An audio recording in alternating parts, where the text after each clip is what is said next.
another episode of Roko's Basilisk.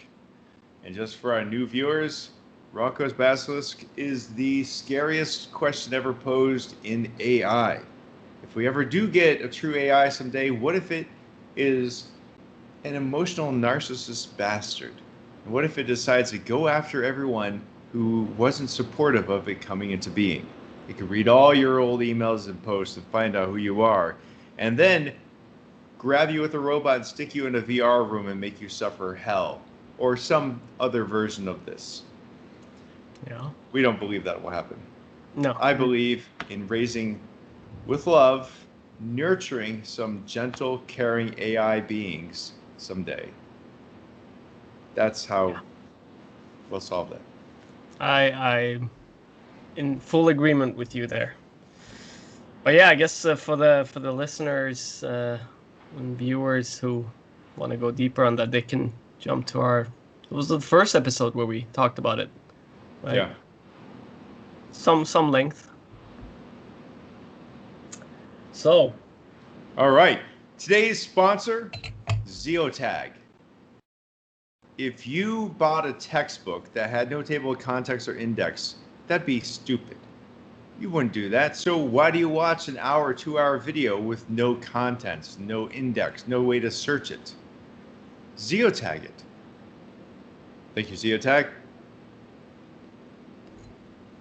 I'm very, very excited and curious about that technology for obvious reasons. We have overlapping backgrounds when it comes to the linguistics part, the NLP part. So very curious. So I told you I was going to tell you about this other podcast I like, Machine Learning Street Talk. Oh, I've heard of this one. Yep. So first of all, you've probably watched videos by Yannick Lightspeed Culture. Yeah. Before. He's a guy who would take a paper that's been printed and like within 15 minutes, it seems like he's read it and understood it and put up a video. Yeah. Anyway, he's on it with 3 other guys. They or 2 other guys depending on the week, and they have really interesting guests. They had Max Welling on, and they talked about all kinds of things. Like they referred to this book by someone else called Greatness Cannot Be Planned, and they talked about how oftentimes when you just measure processes on like PKIs at your company, are we making progress? Are we making progress? You're just headed toward a local minima. You're not going to do anything great. To do great things, you have to have people with their minds in a state of play, creativity, unbounded, and you're going to go down a lot of dead ends, and your PKIs aren't going to look good. Right. I mean, I've always adhered to the notion that greatness is about going off the beaten path, and that if you can, you know how they say if you can measure it, you can improve it, or if you can't measure it, you can't improve it. Well, that's probably very true, but I also think if you can measure it, it's in the box. By definition, you're not thinking outside the box. And the only way to go outside the box, I agree, is maybe what we would label as play. It's it's very interesting, this notion of creativity. I was actually just today talking to my roommate about it. The fact that we're actually talking specifically about comedians and creativity amongst the top comedians, top level stand-up comedians. People like, of course, Jerry Seinfeld and Dave Chappelle's my favorite. Dave Chappelle, Bill Burr, these great ones that we all, well, especially me and him, love and admire. And we're breaking down a particular joke that I think Bill Burr made that seemed so casual, almost. It definitely seems almost improvised. Like it just he picks these random words and stuff, and it sort of becomes this really funny joke. But then when you think about it, you realize, oh no, wait, this was extremely carefully planned. He must have. And then actually we found this podcast where he actually talks about how that like took 3 days to write, right? But it seems um, um, so yes, random and free form and casual. So we were talking about it, and then we said, well, okay, so he took 3 days to write it. So it was a lot of work. Does that mean that originality and creativity comes from a lot of work? And I think we were both in agreement very quickly that no, it's the refinement of something. It's making this wine really nice that comes through a lot of work and a lot of effort. But the concept of wine, or maybe even the concept of this particular wine, comes from somewhere else. Like the fact that he had this idea, the thing that started that idea of a joke, that moment of creation, and then there's work on top of it, of course, to refine it and present it and deliver it to the world. But that moment of creation comes from somewhere else, and we weren't able to. I don't know if anyone knows where that comes from. Yeah, it's something to. It's really something ponder. magical. Well, if you consider the wine for a second, Mm-hmm. it seems like it's just been a matter of refinement since we started imbibing rotten fruit. Right. Since that moment when we're like, yeah, it's rotten, but I'm damn hungry, so I'm eating it anyway. And then you get tipsy, you're like, what's going on here? And your liver doesn't like it. But after a few generations of that, the ones who have stronger livers or the ability to metabolize alcohol a little better, they do better. And after a while, it's just a part of your diet. But that first leap, eating rotten fruit, I mean, there was a time when fruit didn't even exist. So Yeah. eventually we got fruit, and then it would rot. And then there's that first creature that decided, yeah, it's rotten, but I don't care. Somewhere along the line, we decided to make wine. But it seems like it was probably smooth from that first encounter, the first being that said, I want to eat it even though it's rotten. Now, the making of the joke, I'm sure Bill Burr, he spent those 3 days refining it. But that first moment of thinking, I think there's a joke in here somewhere, and there's combining different items in a different way. Yeah. Like, for instance, I think there's a really good dad joke that could be created having to do with Jensen Huang, CEO of NVIDIA, Tim Cook, CEO of Apple, and computations of the number pi. Now, I don't know how to make this joke, but think about this. Jensen Huang, I mean, when he did that reveal of the new hardware a few months ago, do you remember this? Yeah. It was in his kitchen, right? Yeah. He pulls it out of the oven, right? Right. Well, where do you compute pi, for instance, on the core of a computer, the CPU core? Well, Apples have cores, right? But there's an Apple core, the thing you don't eat, I don't and even know the joke, and yeah, but neither I do sense I. the dad jokeness in it, and it's yeah. And think about pie. You can cook pie, right? An apple pie, nonetheless. And who cooks it? Tim Cook. See, somewhere in there is a dad joke or a good joke, but I am not Dave Chappelle. I'm not Bill Burr, so I can't find it. So this is the interesting thing. We were talking about it, and I told them that, well, it would be interesting, like, to really get to the bottom of, like, to turn comedy into a science. Because if we do that, we can actually have AI that writes, like, you put those ingredients that you just mentioned into it, and it spits out, maybe not the global optimum, but a optimal dad joke based on those elements. But Yeah, but again, where does real good creativity come from? I mean, of course, as we already know, there are AIs that write jokes. IBM Watson was doing it already like 6, 7, 8 years ago.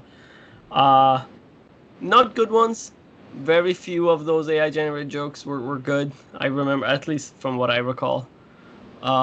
Maybe they've improved over the past 6, 7 years. I don't know. But maybe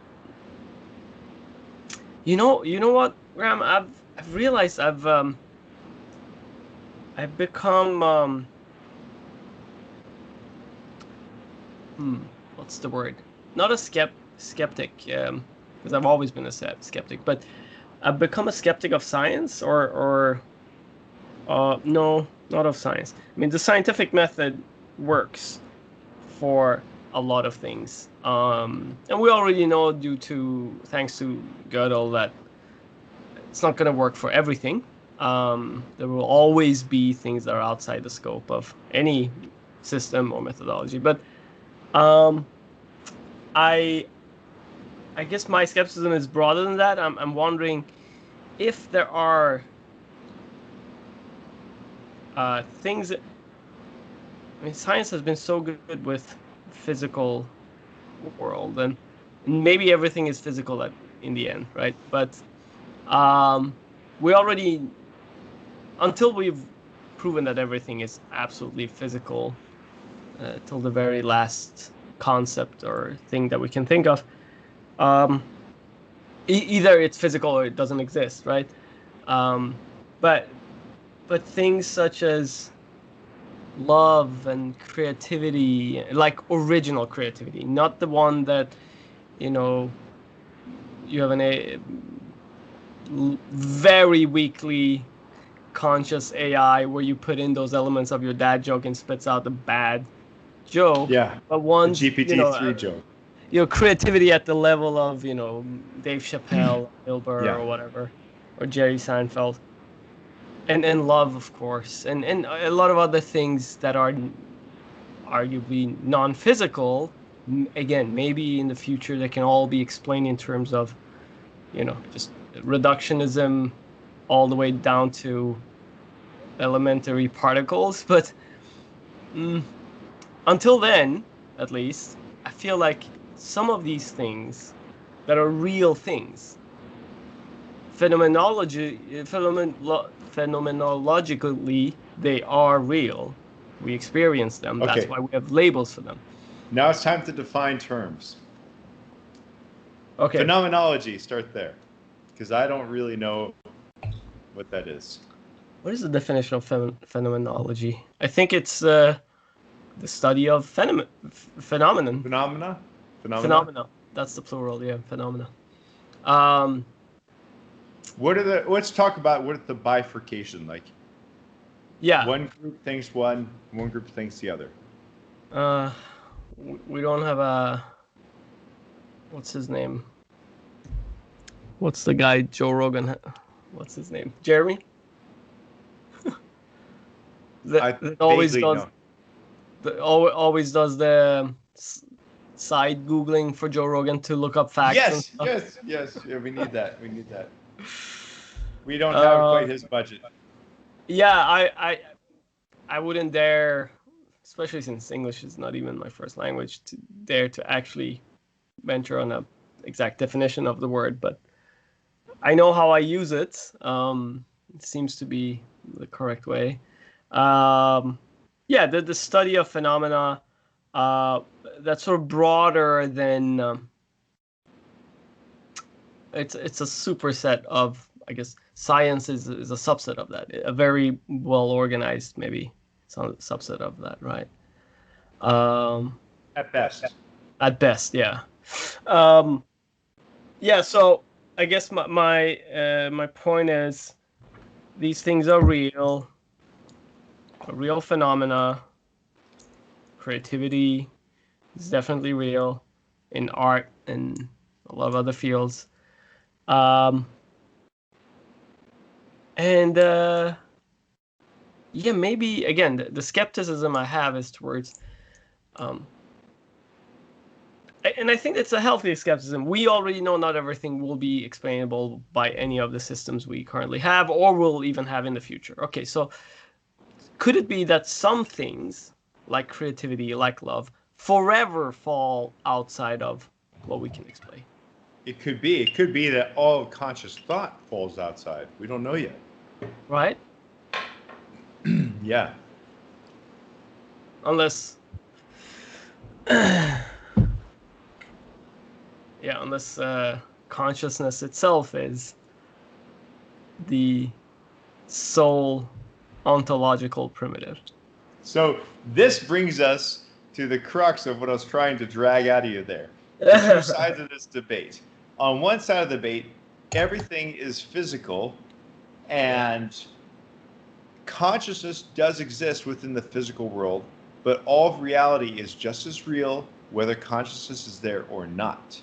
And on the other side of the debate, again, I don't know what to call these two sides. On the other side of the debate, for each consciousness, they experience a different reality that exists only in their consciousness.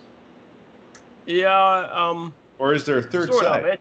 It's the way that I've understood it. The other side that I guess they refer to as idealism is it's described as it's a much more modern, more elaborated version of Spinoza's panpsychism, I guess, where everything is conscious, but it's different from that, because Spinoza still didn't deny the reality of the physical universe. He just said that it can be conscious the same way specific entities within it are conscious. So, therefore God, blah, blah, blah, panpsychism. So there's this notion that the whole universe is a conscious entity, and that's God. And we're entities within that. But I think since Spinoza, was a Renaissance philosopher, or pre-Renaissance philosopher, early Renaissance philosopher, all of that has been by various philosophers, even Schopenhauer, who agreed to a large extent with Spinoza's philosophy, rejected a lot of panpsychism ideas. Now, idealism, the sort of modern version of all of these ideas, on the other side of the, non-duality. Well, okay, so we got to first. There's one bifurcation where I think the one side has pretty much been rejected by all temporary thinkers, and that is duality versus monoism or non-duality. Yeah. Where duality is, of course, that the idea that existed for centuries, Descartes, maybe millennia, that there's two worlds. There's the world of spiritual ideas and mind, and then the world, the physical world. And actually our story starts there, because there's a reason why duality, the way humans, just especially Western civilization, since the Greeks, start to think about the world, and that is that phenomenologically, that is how it seems. We have these thoughts and ideas, and experiences, and the experience of mind that's Descartes famously called cogito ergo sum. But then we also see the physical world, or observe the physical world, and we understand that and it seems to have its own laws and rules and stuff. So okay, there's these two worlds, but they're obviously connected because the mind seems to exist within the world. And this is actually where idealism flips it. It says the opposites. But basically, both exist, but how do they connect? How does an actual thought or idea that exists in this other world touch, interface with the real world? And that because it certainly does. I mean, there's a causal relationship directly between an idea and your actions. So let's say if someone tells you your house is on fire, you leave. But yeah, it still doesn't explain how it touches. That's the thing. And I guess this notion of duality, schism or break exists in anything where there's two orthogonally well, I'm trying to turn it into an adverb, but okay, maybe you can. Orthogonally. But two orthogonally opposed notions that don't even live within the same conceptual space. How do they interface in those cases where they do? And mind and matter is the classical one, but there's other dualities too. Anyway, so that's duality, but I think modern thinkers have rejected duality by and large by saying, no, there's only one reality. Now that's where you get another bifurcation, where for a long time, especially in the Western world, that solution, the monoism, has been physicalism. That's the only real thing, and everything else can be explained in terms of the physical. Now, the reason I think there's still an urge, and has been, if you look to the East, the Eastern cultures, from Hinduism to Buddhism to a lot of other Eastern traditions, Zoroastrianism, the notion of the world of ideas, the world of mind, has been difficult to kill, to eradicate.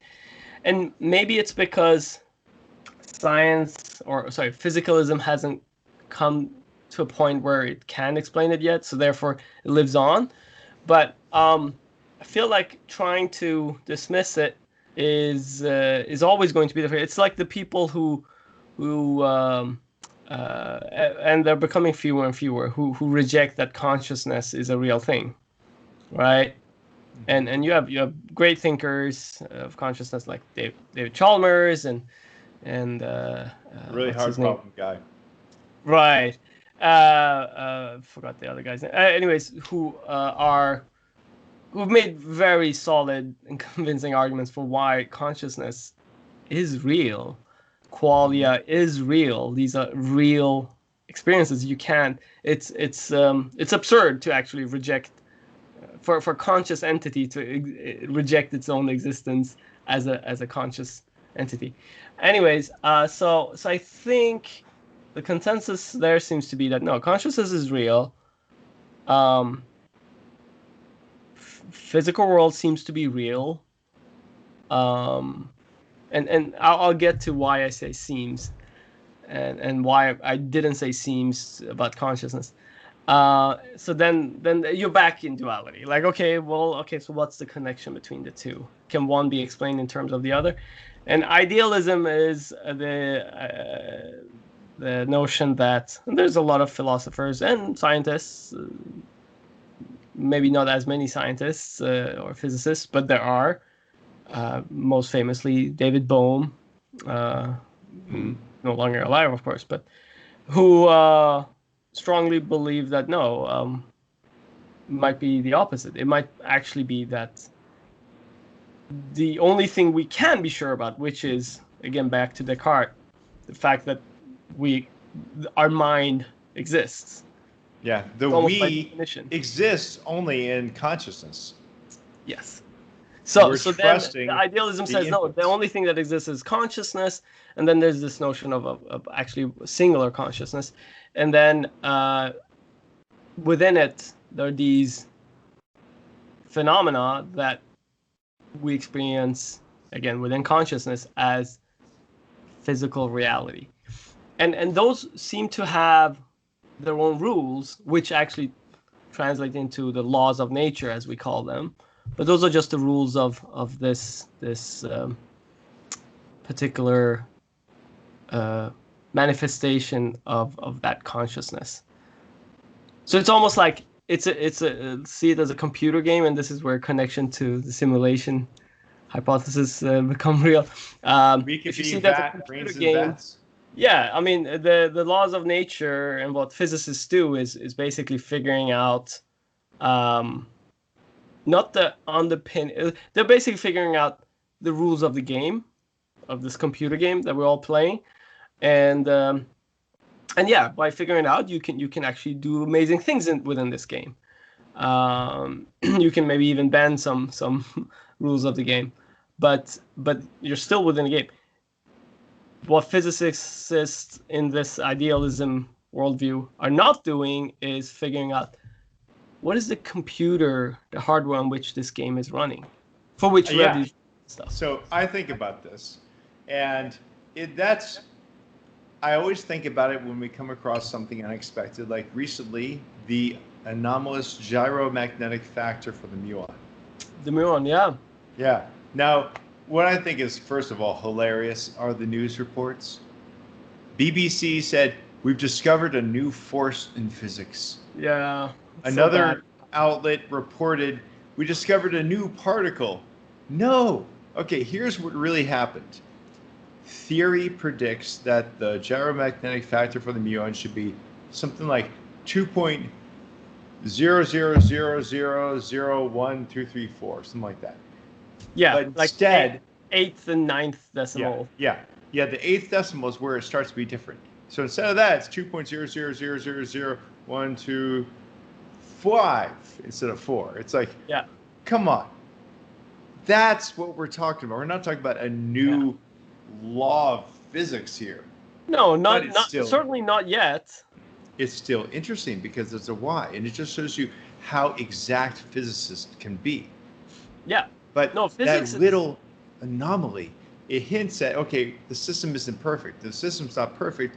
Is that because we don't understand it, or because it's actually a simulation? Like maybe that's why the non-locality effect works. Because it's a simulation, they had a memory leak. No, man, I'm telling you, the more... So I read this guy who's kind of the I guess the most respected, the best, the most well-read, the most intelligent, and yeah, the one who's been most prolific on the idealism front today, Bernardo Kastrup. I read his book.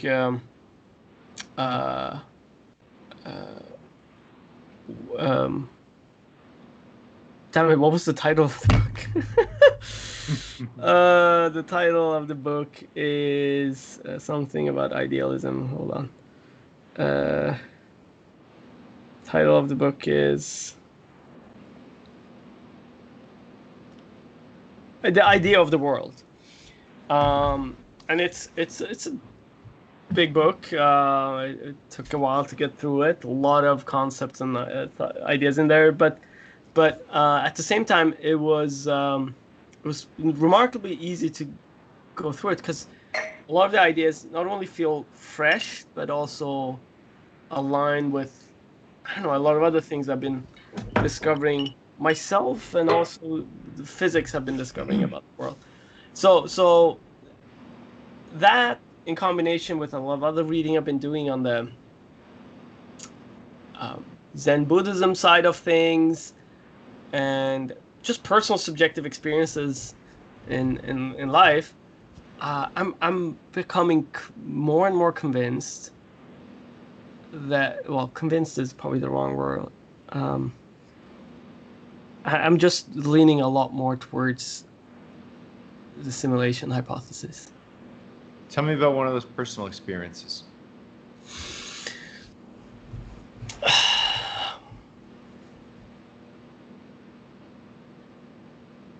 You know, it's things.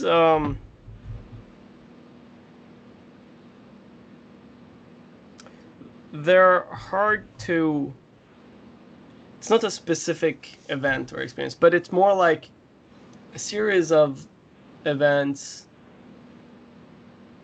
that not only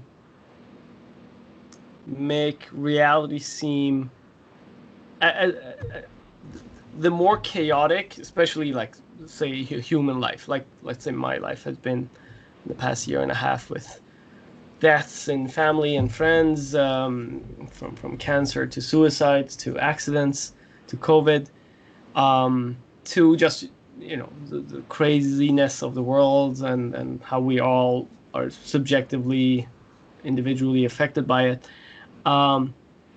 combined with this sense of, and again, maybe that's because of some of the reading I've been doing on the Zen side, but combined with that, it all sort of just started to, in the midst of the most chaotic period in my life, it started to actually connect with, it started to make sense, as in I start to see a pattern of a series of lessons or things to be learned. And it was almost like, this is going to sound strange, that it seemed pre-programmed. I've become, as we talked about before, I ever since my PhD, I studied human brain and cognitive psychology and stuff. I do not believe in free will. It's an illusion. At least I believe in free will. I gotta say it right now. I believe 100% in free will. I have no choice. I have to. Yeah. I like it. No, so in addition to that, now recently with all of these subjective experiences, I've also started to think that about predeterminism,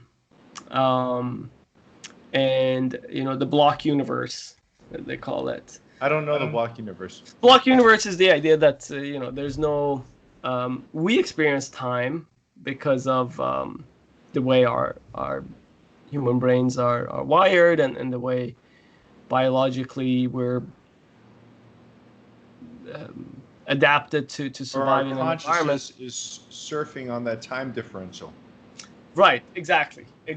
But that the universe from beginning to end, or whatever, in time and space exists as this, and that's why they call it block, because it's all just this frozen block where the slices are three dimensions. Yes, exactly, are 3 dimensions, which according to relativity and the idea of space-time, plays very well with it. The only problem is the arrow of time. We know the ideas of entropy having to do with that, but then where human brain and mind and consciousness plays in it. So that's, I think, of course, still very much unresolved. But yeah, again, and I forgot which philosopher it was that said it, that in the end, all reality is subjective, and all truth is subjective. And yeah, I've just come to my own sort of subjective conclusions there, that and that objectivity may be an illusion, actually, but that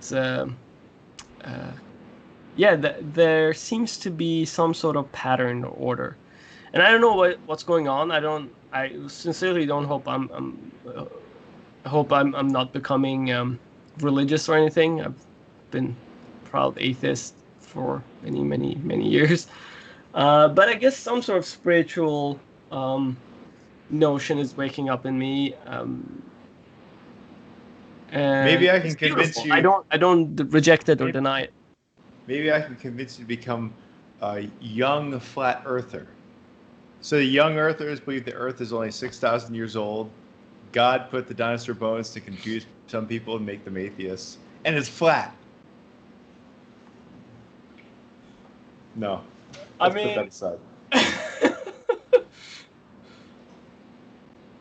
Yeah, I don't know. I was gonna give you a green card or green light to go ahead and kill me if I ever become a young flat earther. But maybe that's too extreme. But yeah, I would. Here's a funny sentence. These are kind of things I've been thinking about lately in the context of what I just told you. I was gonna say I wouldn't want to do that to myself. About the killing me if I become one of those. And then there's this thing in my head as of recently because of the readings I've done. Who's the me that wouldn't want to kill that myself? And who's that myself? Yeah, that treating of yourself at different times as different beings. Homer Simpson did that. He comes home one day, he's been drinking and eating horribly, and his wife, Marge, says something about, you're gonna, give yourself, a cirrhosis of the liver, and you're gonna be fat with diabetes and all this stuff. And he has all these problems piling on him, and he says something like, "Oh, that's a problem for our future Homer. I don't envy him."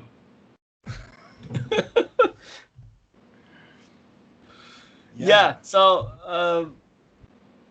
I don't know. I've started to think about this notion of the greater self, the one that observes this one.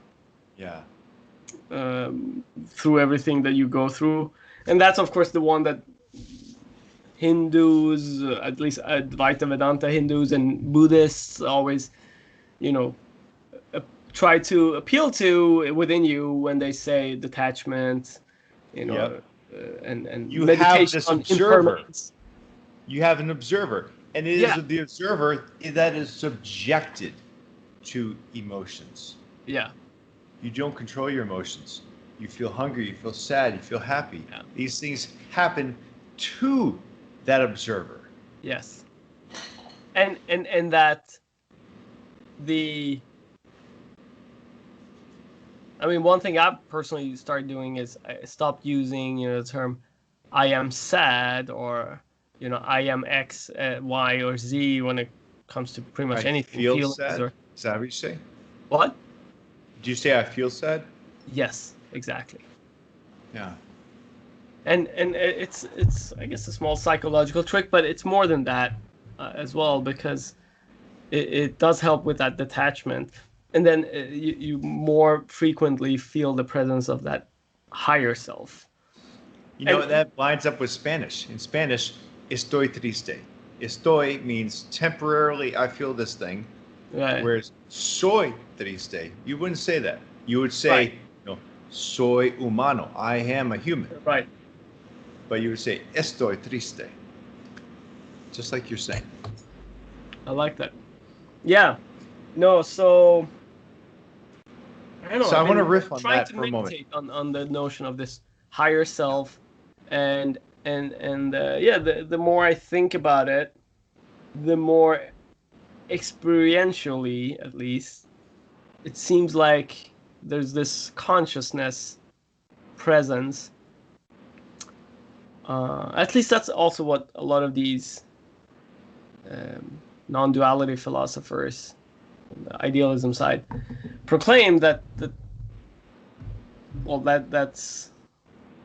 when you are fully connected with that, which some people are through psychedelic experiences, psychedelic drugs like DMT most famously, but there are other drugs too where they experience this ego death, which is the death of the lower self, and then they're still around, of course, and there's a consciousness still around even though they experience that death, and then it's like, okay, but what is that thing that's still around if you experience your ego death? And this is an interesting thing I recently read or learned about reading Bernardo Kastrup's book.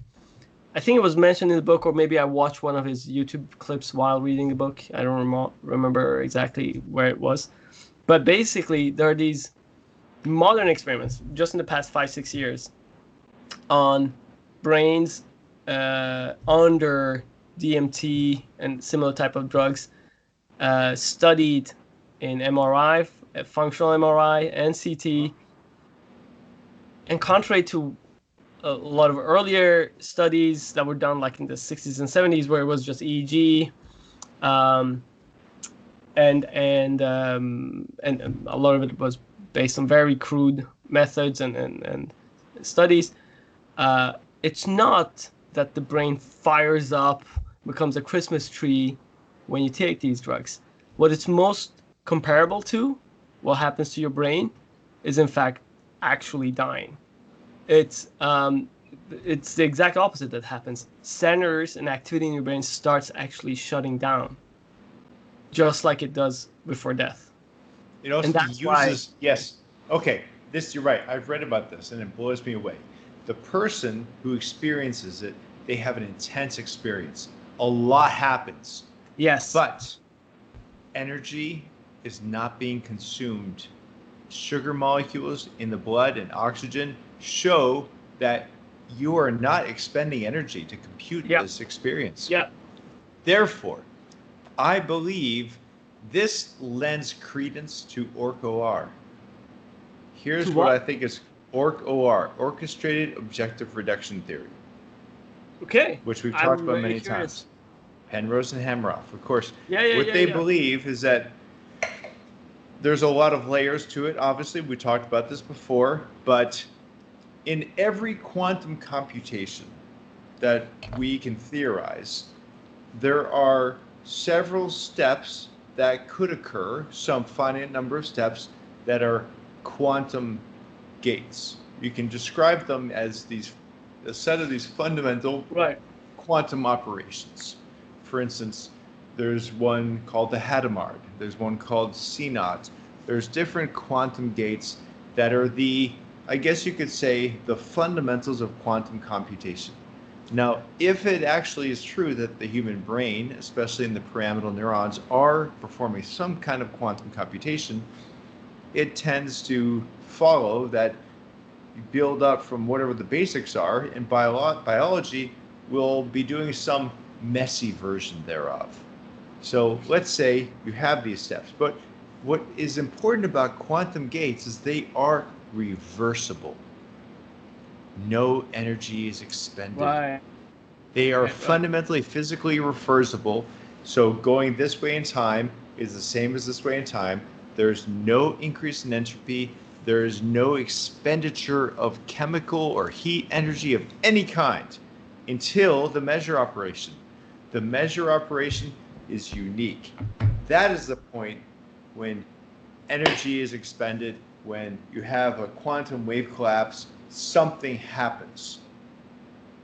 But before that, you have several steps in which... Have Hameroff and Penrose explained the connection between consciousness and the collapse of the wave function? Yes. They believe, well, this is actually from Penrose specifically. Penrose believes that the quantum wave collapse is like the tiniest pixel of consciousness. Hameroff goes a little further to say that specifically what is collapsing is an electric dipole quantum state on a type A microtubule.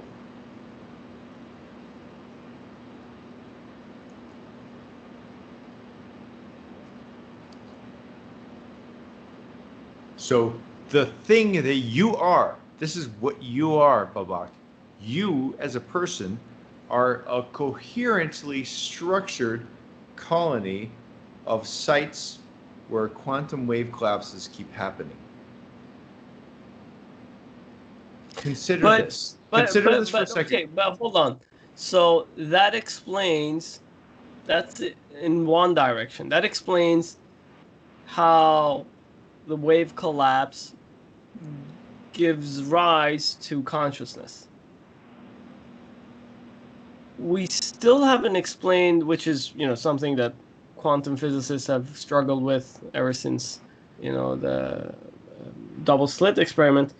Why does observation by a conscious entity lead to the collapse of the wave function in physical systems? Here's why. So here's the thing. This is where I think idealism is getting something right, at least. which is that the arrow of explanation needs to go in both ways. I understand that, of course, Penrose and Hameroff want to explain consciousness from a physicalist point of view of like, how do we, with our known understanding of the universe and microcosm, create consciousness. But then we know that consciousness and conscious observation, at the presence of conscious observation, the wave function collapses for some unknown reason. That's where idealism... No, he has a theory about why. Okay. Yeah. Imagine you have two states of an electron, right? It could be here or it could be here. And if you don't touch it, keep it very cold, stay away from it, it could be in both states forever. However, when you do something to it, shine a photon on it, or touch it with a magnetic field, or some other thing, that action will make those two possibilities a little bit further apart. It disambiguates them. It spreads them a little bit. And that action forces the wave to collapse. Now, Penrose believes that that amount can be computed, it can be calculated, and it's approximately equal to 1 graviton. I don't really understand gravitons, but his calculations say that it should be about a graviton. So when you have two realities that diverge more than a graviton's worth, then reality chooses. And he says it applies to the non-locality effect. But that's the thing. He needs to build a physical connection between the conscious observation of a physical system and the physical system itself. Here's why. Conscious observation is just a subset of observation. Let's say that you have these two electrons and an unconscious photon comes along, bangs into it, and forces it to collapse. It will collapse. Another example. No, I always thought that happens because that photon will somehow convey information. It's the information. It's the observation. The observation is simply the information, right? If there's any kind of information, meaning connection between that system and a conscious observer outside of that system, any information that passes through that could be interpreted as, this thing happened inside that system, then that collapses the system. So yeah, the photon, even though it's unconscious, the fact that it interacts with that system is something that we from outside can observe, either as a result of what happens when that photon enters or when it exits, whatever. But it's the transmission of information in and out of that system that collapses the function. That's how I've always understood it. What Penrose is saying is that before any conscious beings existed, quantum waves still collapsed. They collapse. He actually says that? Yes. He says it is apart from, any conscious interaction.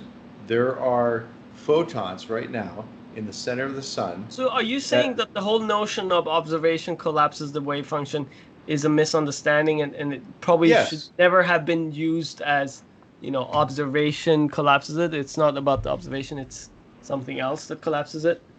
Yes. It is pushing it beyond the threshold that collapses it. The threshold of a graviton. So if you have two different possibilities or multiple possibilities and you push their difference beyond a graviton threshold, then the system collapses to one of them. Now, one way to do that is to observe it as a conscious observer. That is a subset of all the ways in which you could collapse the wave function. And we as conscious observers, we only consider the situations in which we are conscious observers. So there's a huge bias there. Yeah. It is very hard to consciously study situations that are not consciously studied. Yes, indeed. Personally, I don't believe in any line of thinking that is superhuman centric. What does superhuman centric mean? That it only exists if we observe it. Oh, another example is we are the center of the universe. No, I generally agree with that. I try to move away from any kind of notion that somehow humans would be special or at the center. But at the same time, I do put consciousness pretty close to the center of everything. I don't. I think it's wonderful and awesome, but I don't think that it defines reality. It does, but it does because that's all you know. That's all you know. Everything you know within your consciousness. That is true. I give you that. So it's already at the center of your universe. Will always be for as long as your conscious entity is around. But I think that's meaningful. I think, I don't know. Okay. I think we're going to continue to disagree there. Yes. I want to ask you about something you said earlier. You were talking about the observer to which things occur. The emotions happen to that observer, that larger observer. Yes. What should we call it? Is observer a good enough word for you? No, the larger one. Yeah. What do you? I actually really like the term that Bernardo Kastrup uses in his entire body of work, which is TWE. TWO. No. Yeah, TWE actually. TWE. That which experiences. That which experiences. Okay, the TWE, the experiencer. Yeah. And the reason you don't want to, you kind of want to keep it subjective, objective. That's why the word experience is in there, but also you want to keep it objective. That's why the word that is in there, because it's something that observe. We can't completely prove that it's you. Yeah. Although it is within you, but so it's that which experiences. Okay, that which experiences, TWE. That which experiences, it must experience to operate in a nice way with the rest of humans. I was thinking about this recently. Why is it that we subtly fear narcissists, sociopaths? Yeah. And why I was watching this show the other day, Raised by Wolves. Have you seen it? No, someone else recommended. Brilliant.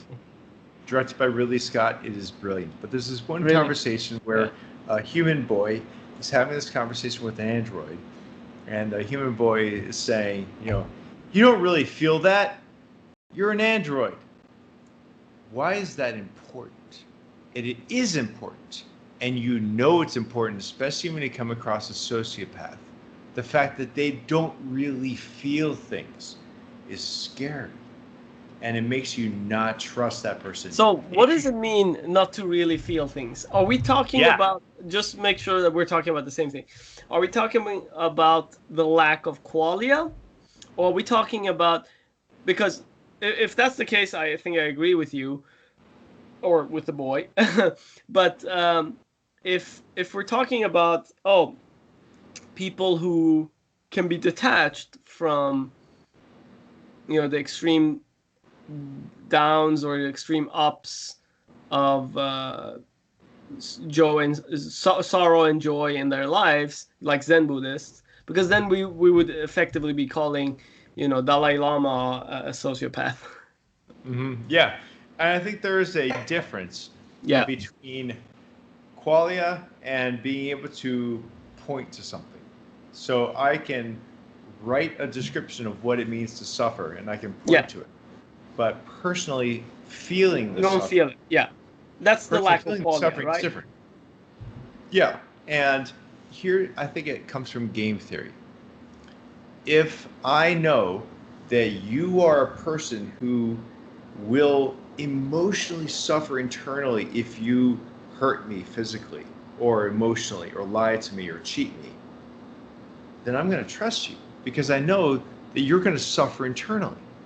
But if you are a sociopath and you can lie to me and cheat and everything and not feel any remorse, not feel any emotional suffering, then the game theoretic aspect changes.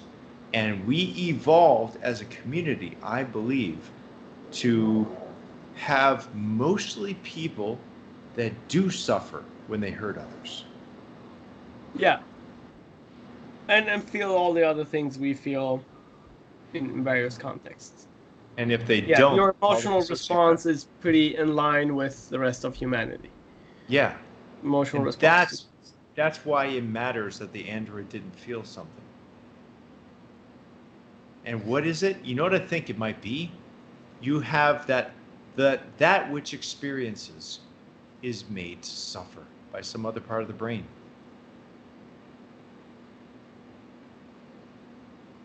I mean, there's a famous Zen Buddhist saying that, it's not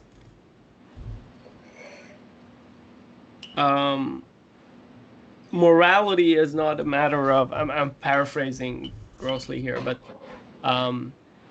it's morality is not a matter of, what some higher entity authority said is right or wrong. Morality is simply about the state of mind in which you do things.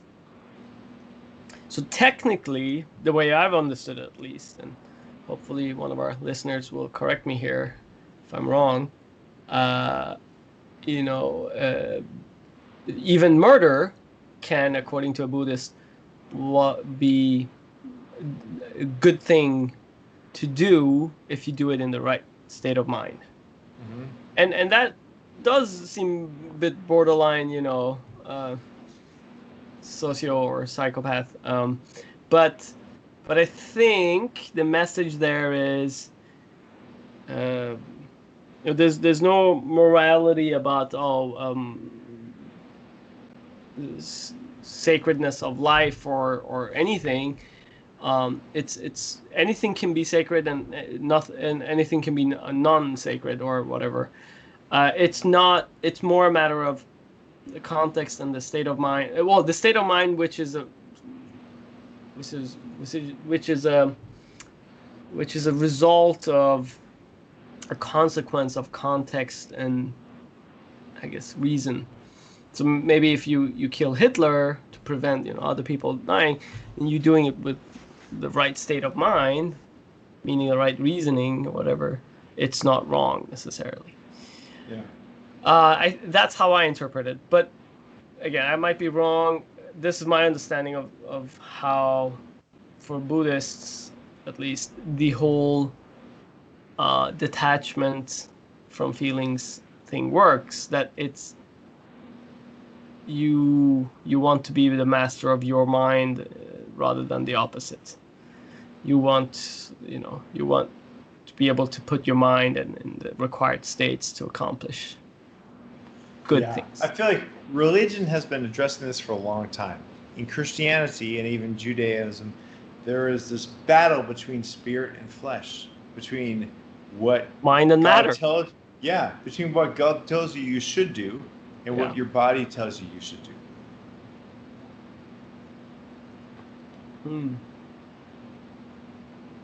That which experiences is in a battle.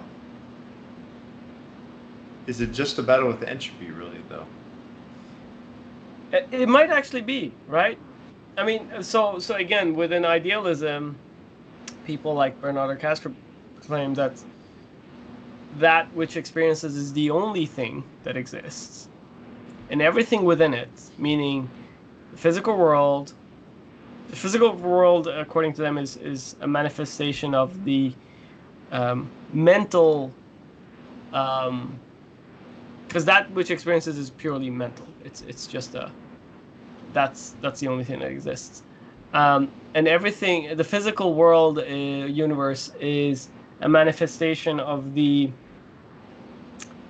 it's how we, conscious entities, and I'll get to what they actually believe the conscious entities are within that reality.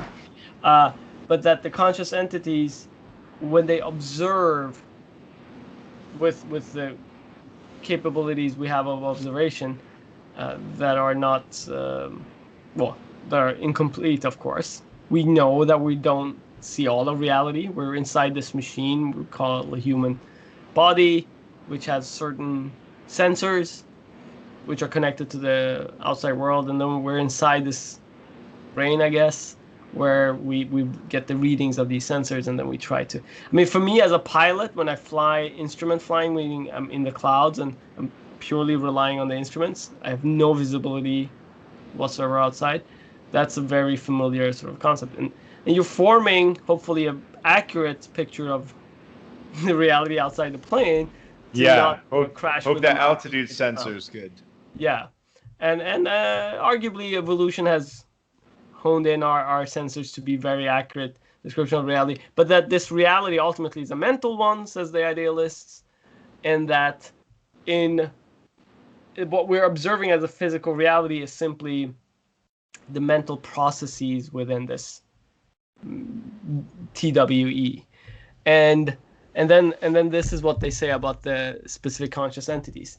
They are simply, we all are, including other conscious entities, animals, and entities around the universe, fragmentations, or I think he calls it specifically a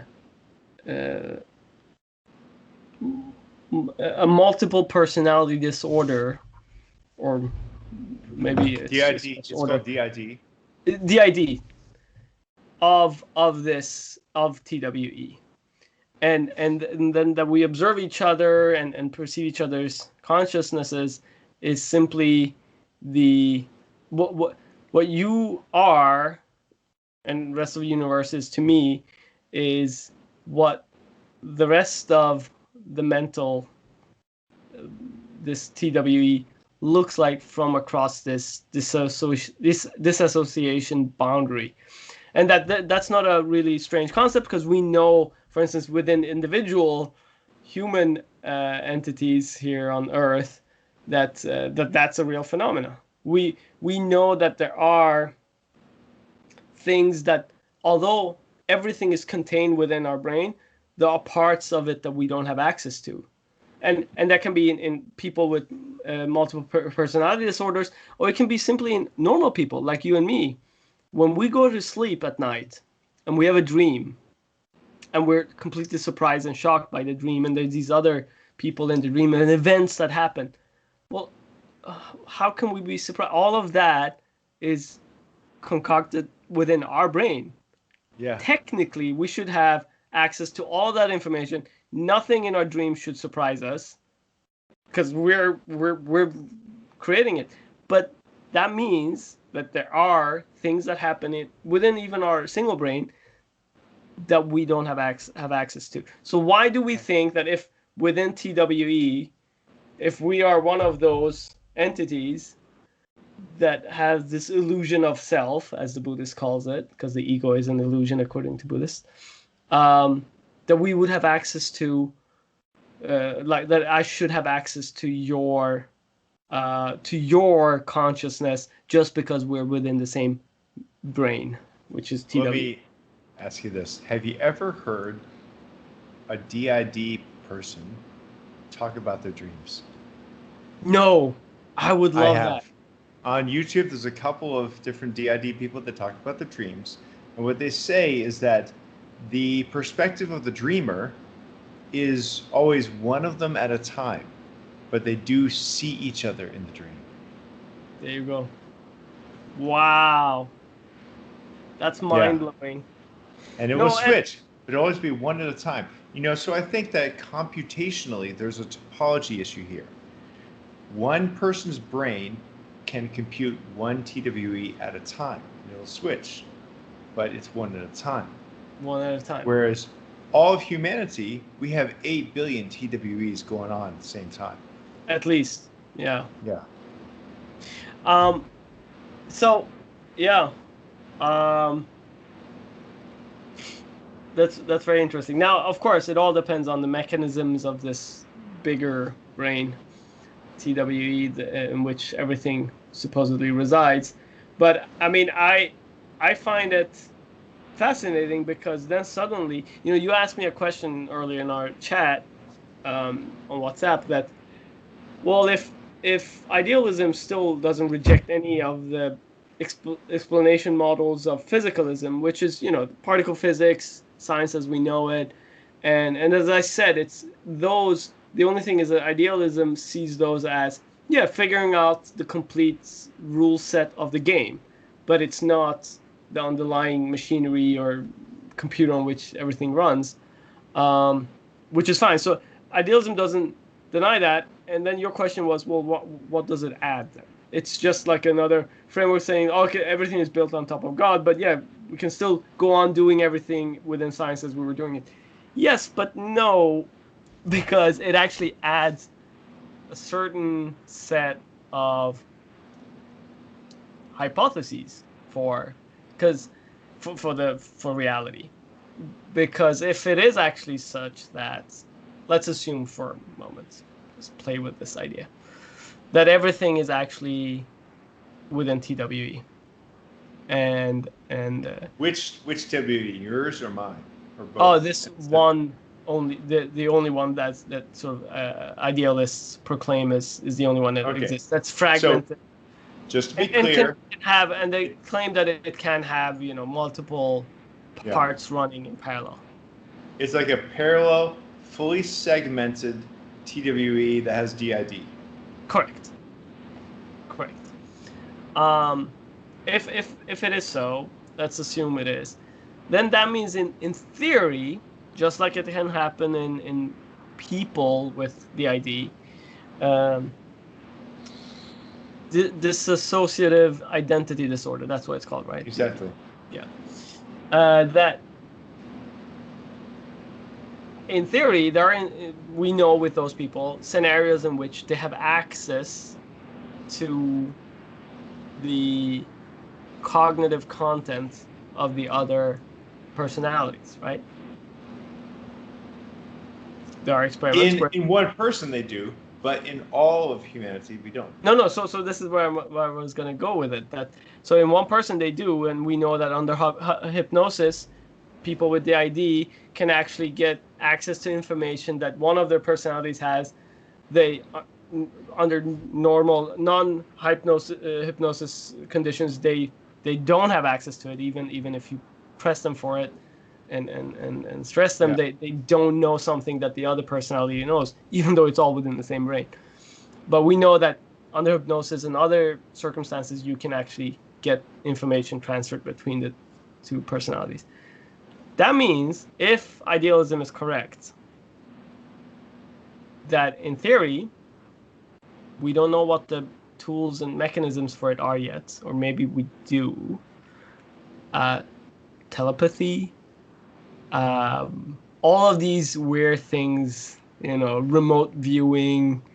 Because if it's all, so you should in theory be able to, given extreme tools, mental tools maybe, I don't know, get access to a greater part of TWE. Which is the whole universe. I believe that IIT could provide a philosophical background for this. That integration. See, yes, getting information to the same place is necessary for integration, where place is defined as a unit that can access data. So it has access to information. So the unitariness, even if it's an illusion, the unitariness of the ego is necessary for doing a computation. So let's say a function where you have inputs and you give an output.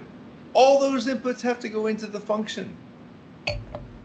And that's why integrated information theory is, I think, a really important way to study consciousness. Now, if you have two DID, two disassociated locales or loci of computation, they do not have access to each other's information. Now, if you change that to have some access, what does that access look like? Is it slow? Does it have a high baud rate? What are we talking about here?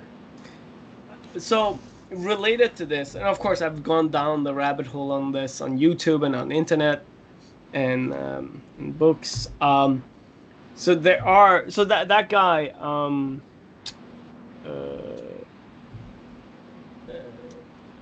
Bernardo Castro?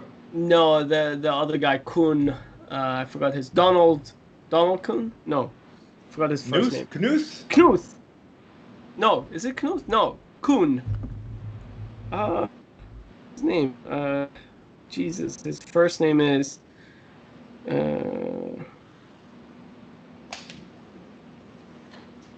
Kuhn. Anyways, Closer to Truth is his program that he has. That guy, yeah. Yeah. Former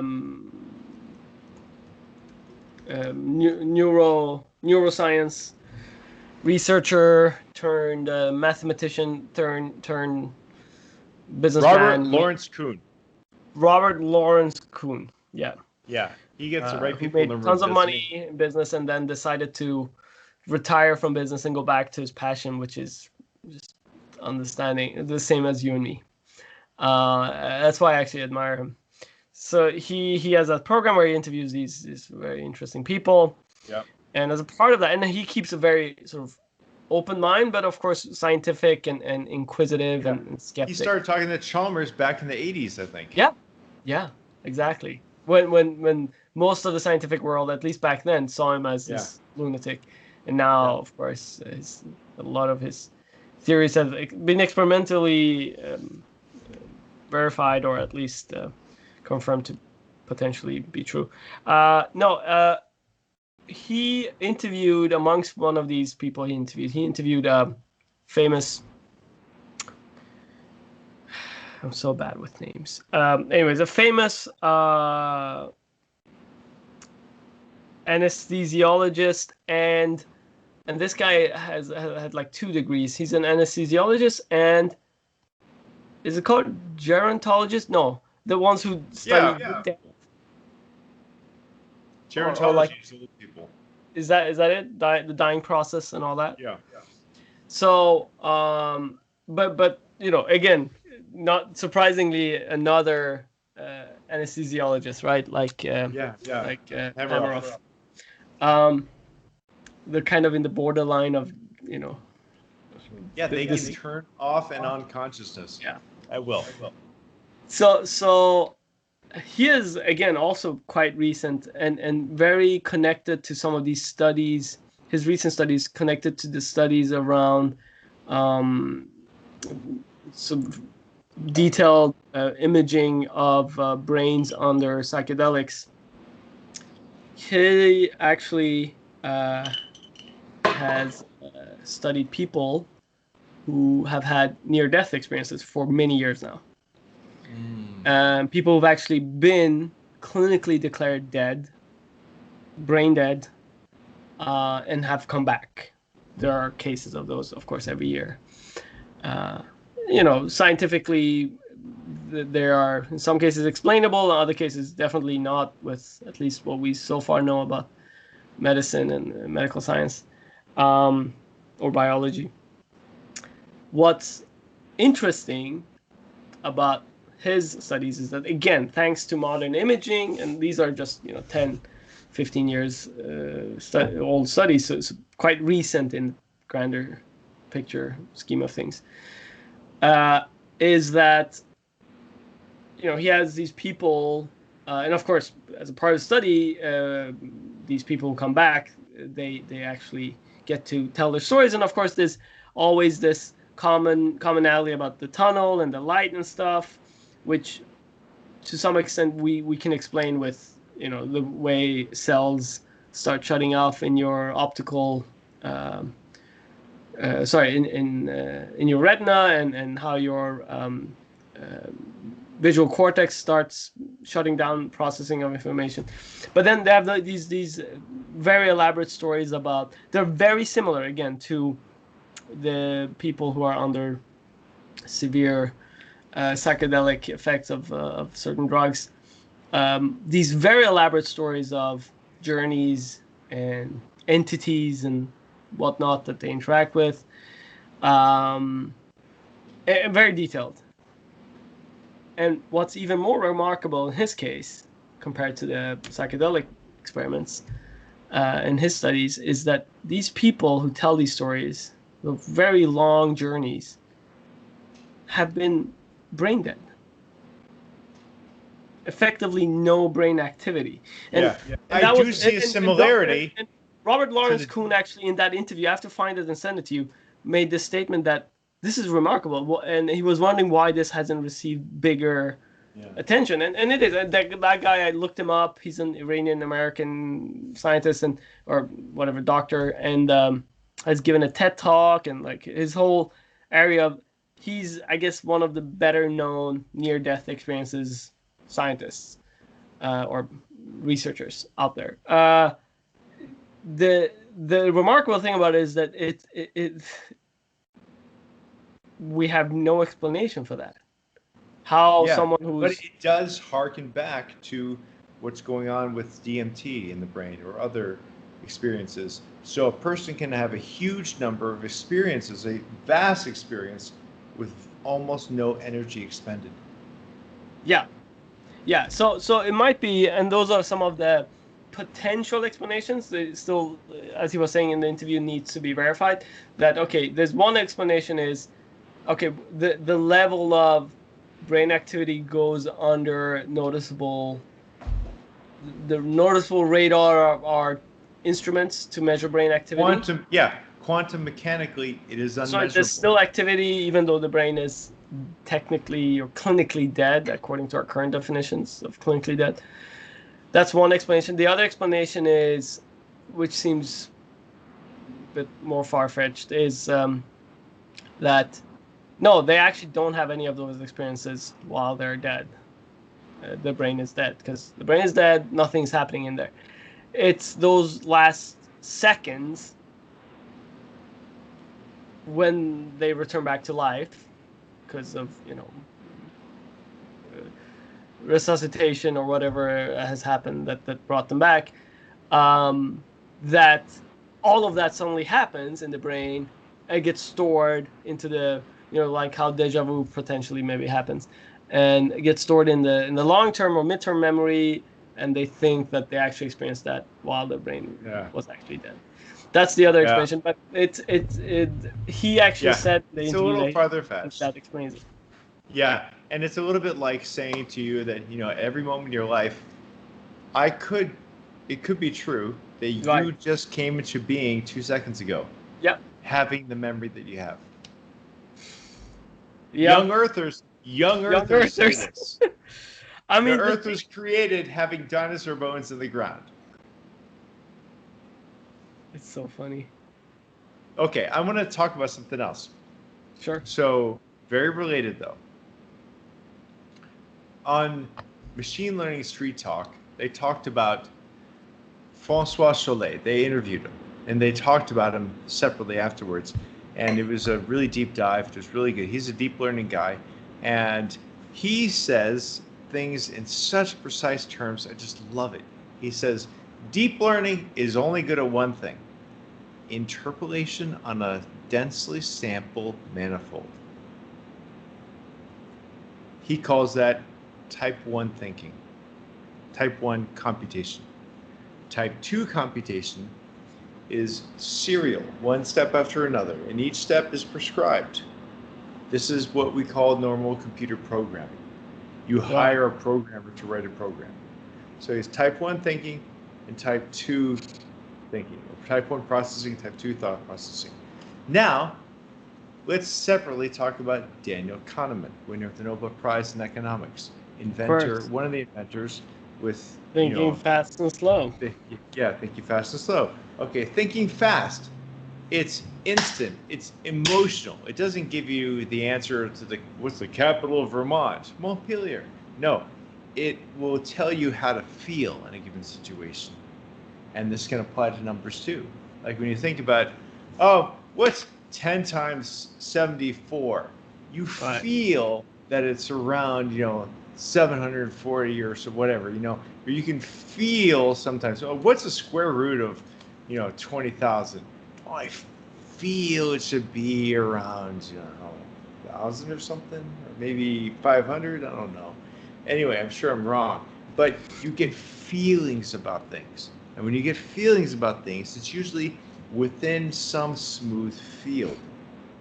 Think about how you draw something. You draw freehand. So you're claiming that system 1 is fast thinking and system 2 is slow thinking?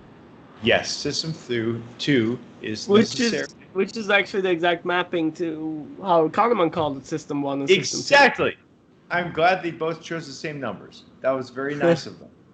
So, do you think that this guy, the Francois guy, actually was thinking about Kahneman when he named it, or was it just a coincidence? No. This is total coincidence, I think, because he said type 1 and type 2. Yeah. And Kahneman system 1, system 2. Yeah. I think maybe it was subconsciously in there, or maybe it was just an accident, but it's very nice. That would be an interesting question to ask the guy. Yeah, it would.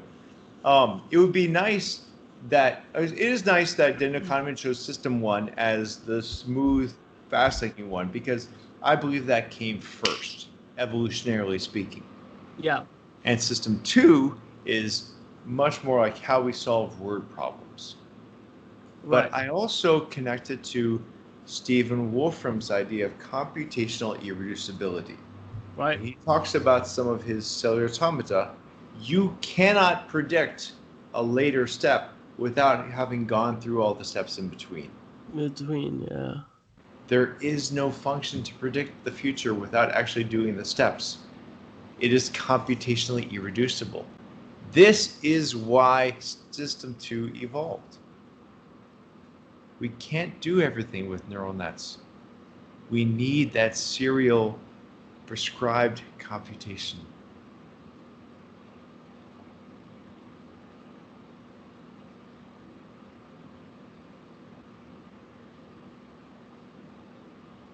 Because we would get eaten by the tiger if we were only doing everything with system 2. Even squirrels. Squirrels are like, you know what? Months from now, it's not going to be nice outside. I'm going to take some of these nuts and put them away in a secret place. And then I'll come back to them when I feel cold. Very good point. It's evolved in anything with a brain that had a certain size of brain. Ants do not have it on their own, but the superorganism does. Now, how on earth would you take an in-the-moment ant and out of a collective have system 2 thinking? Here's how.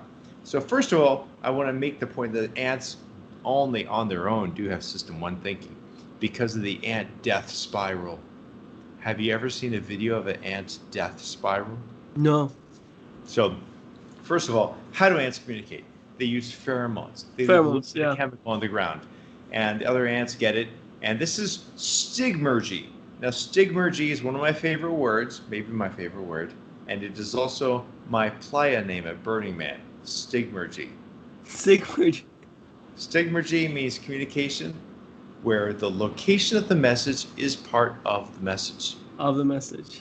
This is how ants communicate. They lay down a pheromone trail. And bees as well, right? Honeybees. Bees, I don't know if they do it. No, that's at least what I learned from this one documentary. Cool. Anyway, so let's say an ant leaves a message somewhere that says there's food this way. All ants are always aware of where their home is based on dead reckoning of steps. And when they get a message that says there's food this way, they know it must be away from home. Whenever they go this way, or they follow a trail. Now, sometimes they get confused and they follow a trail. And as they follow a trail, they leave a trail as well, making it stronger. Now, in the best case scenario, actually, what happens, the best case scenario is if there's a good food source, one ant knows, then 2 ants know, then 4 ants know, then 8 ants know. And that's how they solve the problem of finding food, even though they're basically little blind, tiny things. Yeah. World. But sometimes they get confused. Maybe there's an accident that has to do with the geography of the land and how it's shaped or how they're moving around each other at a specific point in time. And one will get on a trail going this way, and another one will start moving this way and sense that one, and they'll start going in a circle, and then there'll be more, and then there'll be 100, then there'll be 1,000 going in a spiral. This is a real thing? It's a real thing. It's called the ant death spiral. Now, it's rare. It happens because of imperfections in the way ants sense the world. But when it happens, it's phenomenal. So these ants will go in a circle, moving continuously until they literally This is run. mind-blowing. Yeah, until they run out of energy, fall over, and die. Holy shit, I just Googled it, and the photos alone are incredible. I haven't even watched the video yet. This is insane. Share your screen. Oh yeah, I can do that.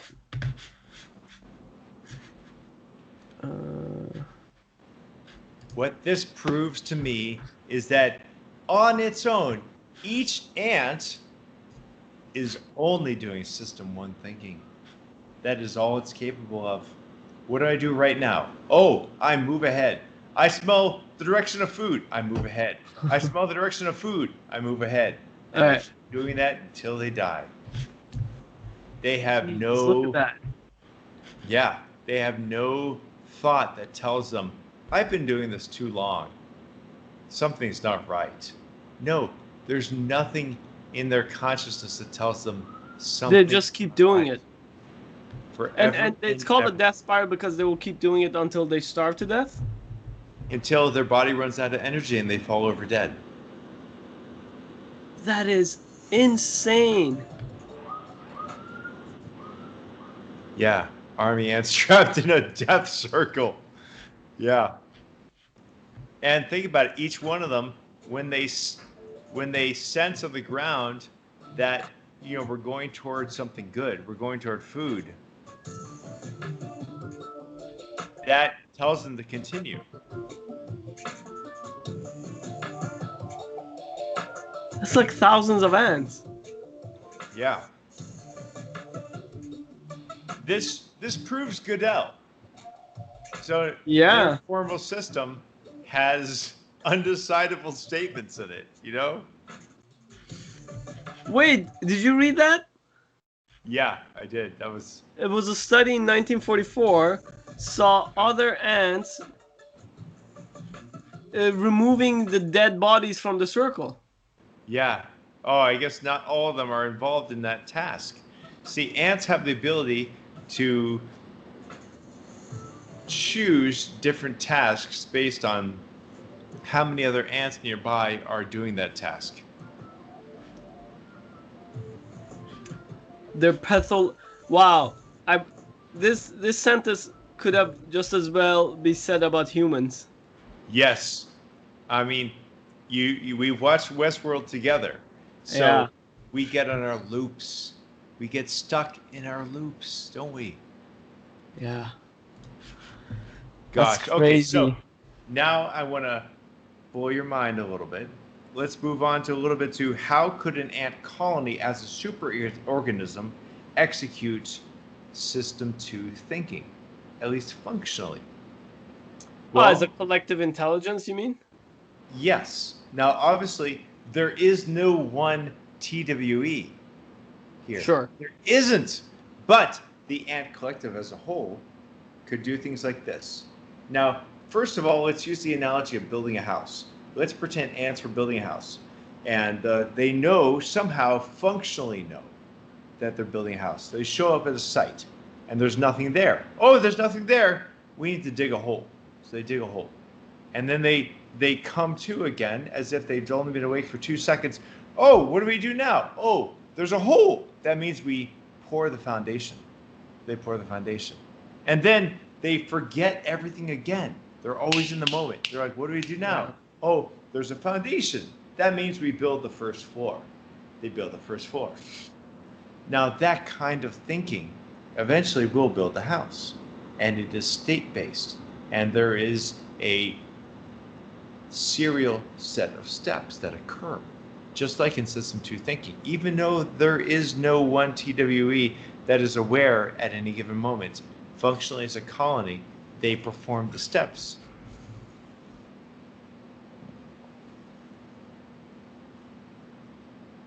I feel like I really want to study ants some more. It's so fascinating. I know someone who knows E.O. Wilson. So E.O. Wilson is the authority on ants. Really? At Burning Man, I met someone who knows him. They used to walk their dogs together in the morning. Wow. Yeah. Are you you've been to Burning Man twice, right? Yeah. I wanted to go more times, and I will as soon as the pandemic's over. Yeah, I was. Those are my people. Those are my people. Yeah. You gotta go. Yeah, I've decided I should definitely go. I still haven't been to Burning Man, and others have described to me that basically almost in those words that, oh, it's your people, you need to go there. Yeah. So it's like performance art with 80,000 of your closest friends.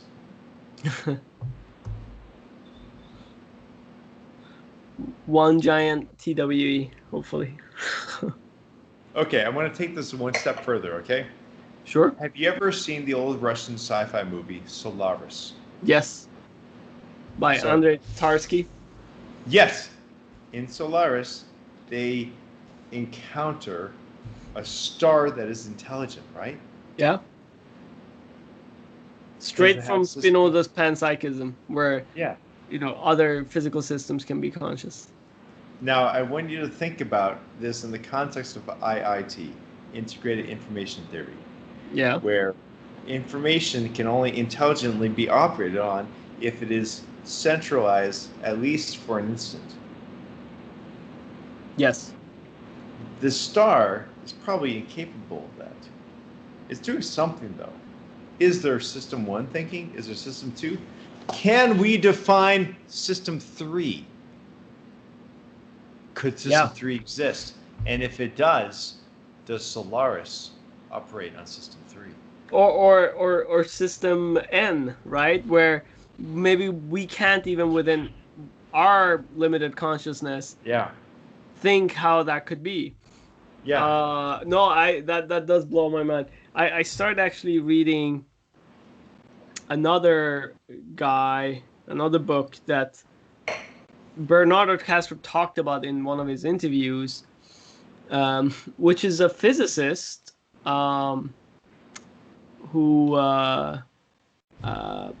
became famous for this trilogy he wrote called My Big Toe. Toe as in theory of everything. Okay. I thought actually. Yeah. And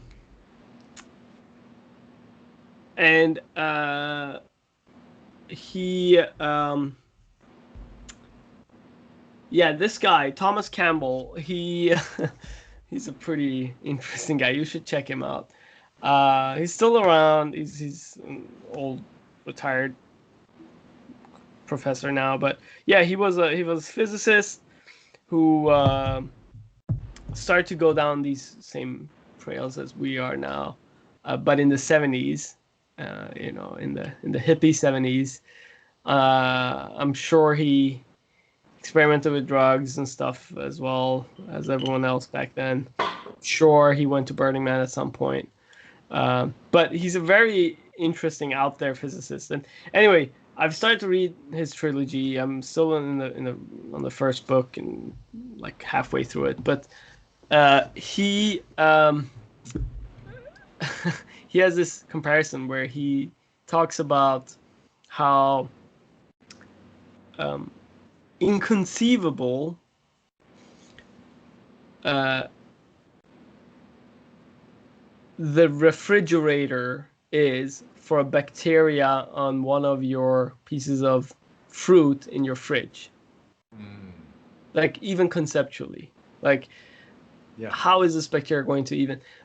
So not only is it not perceptible, the universe for that bacteria is the apple, whatever it's on, and at best it can maybe grasp the entire concept of that apple, but that fridge, it can kind of sense temperature.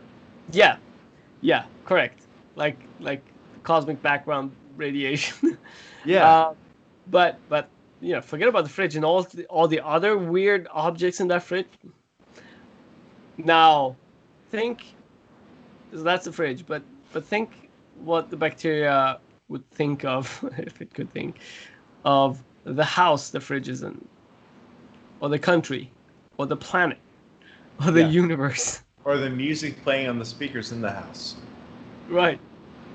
So, anyways, he talks about, in his big theory of everything, it seems like he talks about different levels of consciousness, and almost like different systems, but in a hierarchy, where there is higher and lower level of consciousness. He too seems to be, again, I haven't finished. I'm just halfway through the first out of 3 books, but he too seems to be leaning towards some sort of I don't know yet, but some sort of a idealism type of thing where there's a TWE within which everything is. But anyways, and that's sort of the highest system, infinity, or maybe not infinity, I don't know, it's the highest. Just merely Aleph Zero. Merely Aleph Zero. Exactly. And it's very interesting because, I mean, it was mind-blowing for me when I started to think really about it, about the bacteria, and how, I mean, Solaris is a great example, you're right, where, System 3, System 4. Okay, so I believe, for instance, we are able to describe a language more complex than human language.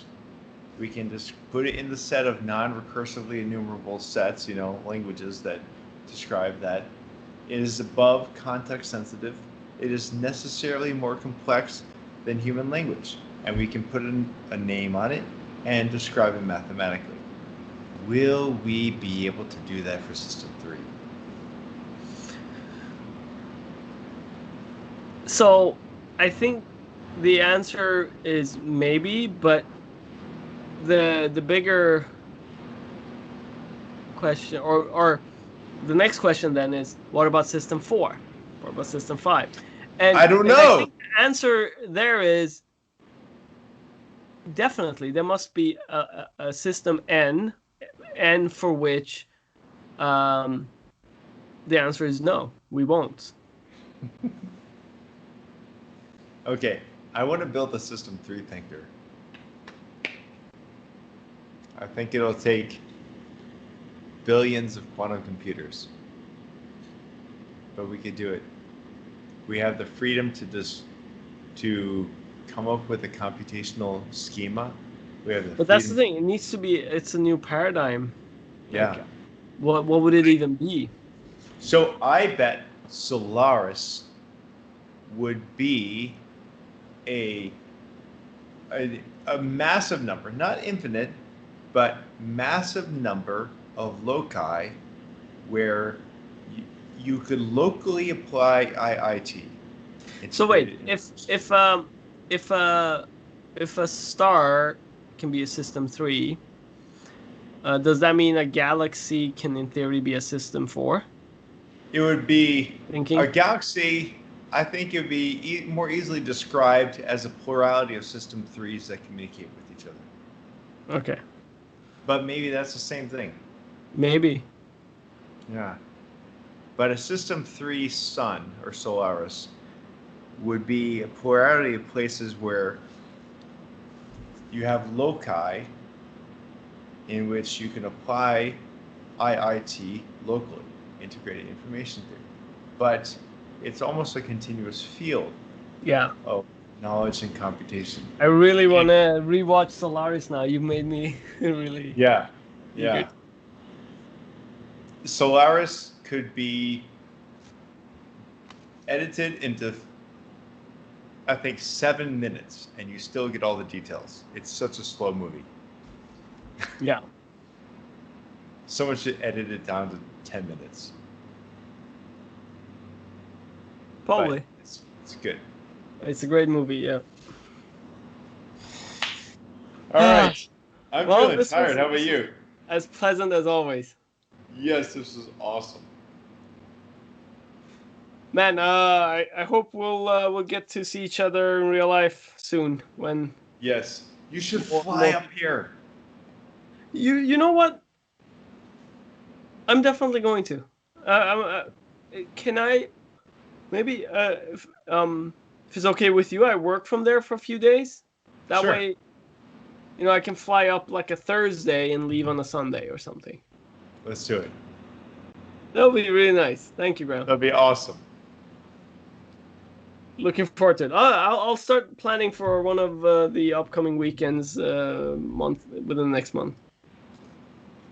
Like around the 6th and 7th of June, I'm going to Montana for a little while. Oh, that's perfect. I mean, in June, I'm going to go to Sweden. I'm going to actually try to work from Sweden for a while. Be close to my friends there. Yeah. But you're going to fly in a commercial plane. To Sweden? Yes. Yeah. But here, you might come here in your own plane. No, yeah, that's the plan. I would love to actually fly up there. I still haven't looked... You're going to have to refuel once, you said. Oh, I did? Okay, maybe I did actually look it up then. Yeah. I think it's probably something like 600-700 mile as the crow fly or the Cessna flies. Yeah. Awesome, man. Great seeing you. Great chatting with you as always. All right, man. Take care, Graham, and good night. Take care. Talk soon. Talk soon.